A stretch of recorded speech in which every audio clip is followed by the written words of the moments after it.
Me njohje sakrificën e brezave që luftuan për lirinë dhe dinjitetin e vendit tonë.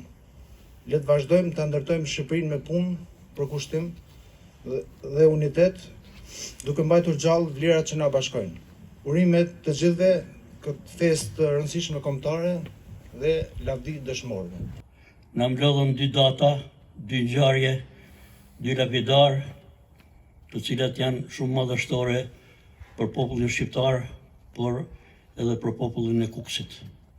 Ne dje përcollëm 113 vjetorin e shpalljes së shtetit shqiptar, një epope e lavdishme, shumë vjeçare, e cila me shumë mund dhe sakrifica arriti që të njihet nga shtetet e botës për herë të parë me 28 nëntor të vitit 1912.